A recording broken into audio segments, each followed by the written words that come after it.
तो जय हिंद साथियों, चलिए हम आज स्टार्ट करने वाले हैं कंकाल तंत्र, जिसको बोलते हैं इंग्लिश में स्केलेटल सिस्टम। क्या बोलते हैं इसको इंग्लिश में, क्या बोलते हैं? स्केलेटल सिस्टम यानी कंकाल। कंकाल क्या होता है कि हमारे शरीर में जो है वह आंतरिक रूप से पाया जाता है।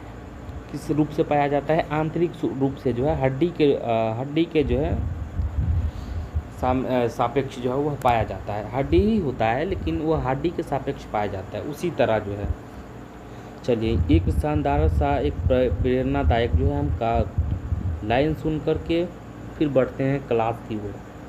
कि शिक्षा वह सबसे शक्तिशाली हथियार है कि जिसका उपयोग हम दुनिया को बदलने के लिए कर सकते हैं। अपनी मेहनत पर विश्वास रखो और हर कोशिश को असफलता को पीछे छोड़कर सफलता की और करीब ले जाएगी। इसलिए शिक्षा बहुत ज़रूरी है। चलिए भाग 1 में है कि महत्वपूर्ण स्मरणीय तथ्य, इम्पोर्टेंट थ्योरी फैक्ट जो है सबसे पहले हम जानते हैं कि क्या होता है। इसमें है कि विशेष तथ्य में जो है वह नाखून काटते समय दर्द नहीं होता है, क्योंकि नाखून मृत कोशिकाओं के द्रव द्वारा बने होते हैं जिनमें रक्त संचरण नहीं होता है। कहा इस पहला विशेष तथ्य में कहा गया है कि नाखून जब हम काटते हैं तो हमें दर्द इसलिए नहीं होता है क्योंकि वह नाखून जो है उस समय मृत कोशिकाओं के द्रव्य से बना होता है, जिसके अंदर जो है रक्त का संचरण नहीं होता है। क्या ध्यान रखिएगा इन चीज़ों को। दूसरा है कि मानव भ्रूण का हृदय संपादन जो है वह कब प्रारंभ होता है।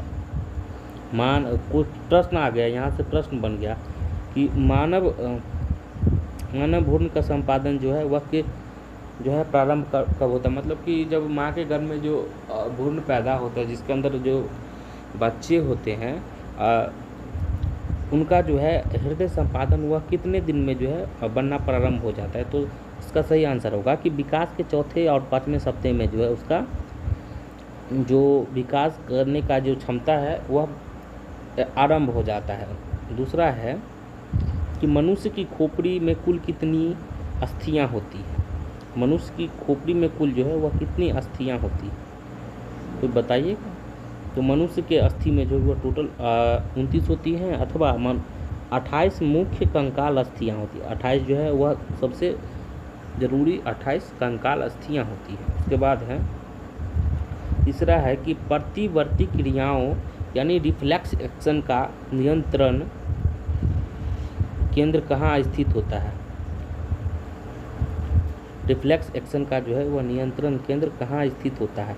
तो कोशिका रुक्त रज्जु में जो है स्पाइनल कोड में जो है वह प्रतिवर्ती क्रियाओं का जो है नियंत्रण केंद्र स्थित होता है। चौथा है कि वयस्क मनुष्य में कुल कितनी अस्थियां होती है। तो वयस्क मनुष्य में जो है वह अस्थियां मतलब क्या होती है? हड्डी। अस्थियां मतलब क्या होती है? हड्डी। तो वयस्क मनुष्य में जो है वह कितनी हड्डी होती हैं? तो वयस्क मनुष्य में वो कुल जो है आपके 206 हड्डियाँ होती हैं। चलिए आगे बढ़ते हैं। पाँचवा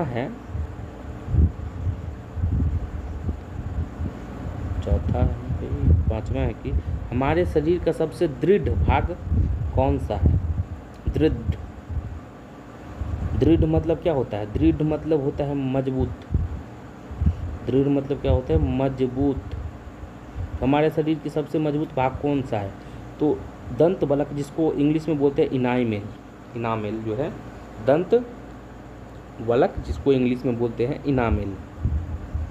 छठा है कि शल्य क्रिया में अर्थोप्लास्टी का क्या कार्य होता है।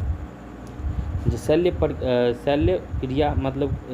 क्रिया जैसे कि होगा जब आपके जो अस्थि टूट जाते हैं, हड्डी टूट जाते हैं, तो उस समय जो है अर्थोप्लास्टी का क्या कार्य होता है। तो जोड़ का जो है प्रतिस्थापन यानी जॉइंट रिप्लेसमेंट जो है वह करना।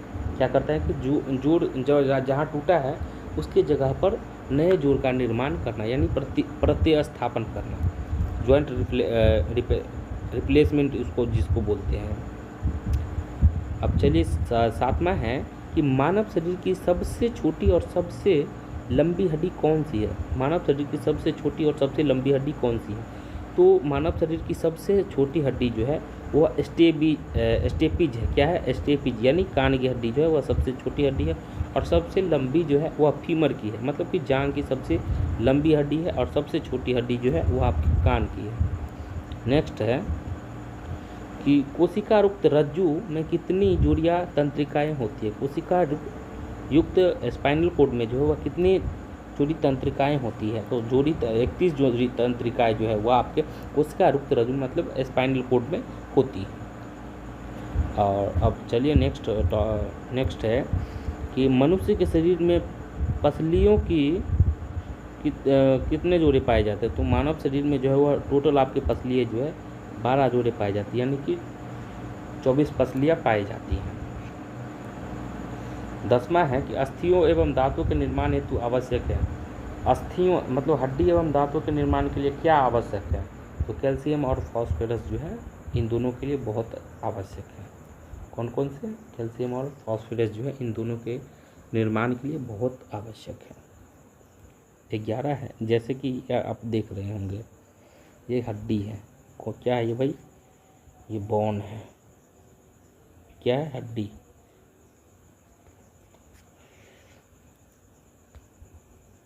क्या क्या हड्डी है? बोन, महत्वपूर्ण और संयोजी ऊतक। 11 है कि त्वचा पर चोट लगने के बाद जो है पुनर्दुबन जो है, मतलब कि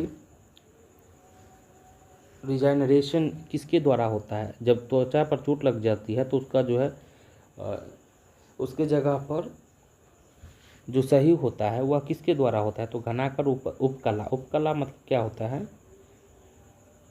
एपिथेलियम जिसको बोलते हैं। तो घनाकार उपकला के मदद से जो है जहाँ पर त्वचा पर चोट लग जाती है उस जगह को जो पुनरुक्ति करती है, यानी उस जगह को रिप्लेसमेंट करती है सही से। 12 नंबर प्रश्न है कि स्तनियों की अस्थि उपास्थि से किस प्रकार भिन्न होती है? स्तनियों की अस्थि उपास्थि से किस प्रकार भिन्न होती है? तो हैप्सिडियन नलिकाओं के कारण, हैप्सिडियन जो है नलिकाओं के कारण जो है स्तनियों की अस्थि और उपास्थि जो है भिन्न होती है। नेक्स्ट है कि 13 है कि कौन सा प्रोटीन त्वचा, बाल, नाखून तथा सींग का निर्माण करता है? हमारे शरीर में कौन से ऐसे प्रोटीन है जो नाखून, बाल और सींग का निर्माण करता है? तो वो आपको हो जाएगा कि क्रेटिन जो है, जिसके कारण बाल, नाखून और सींग का जो है निर्माण होता है। 13 है, ये तो हमने बता दिया था। 14 है कि मज्जा गुहा जो है का निर्माण कौन सी कोशिका करती हैं? तो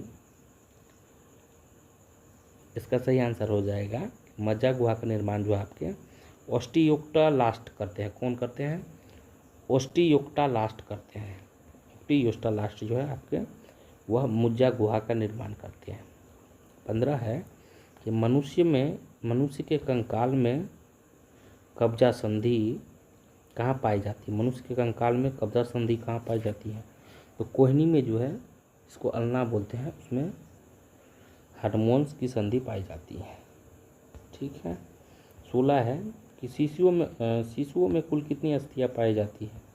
छोटे से शिशु में कुल कितनी अस्थियाँ पाई जाती है? तो लगभग जो है वह 300 अस्थियाँ पाई जाती है, जो कि बाद में जो है जुड़कर 206 हो जाती है। चलिए एक याद रखने की नोट बिंदु है जो आप लोग याद रखिएगा इसको।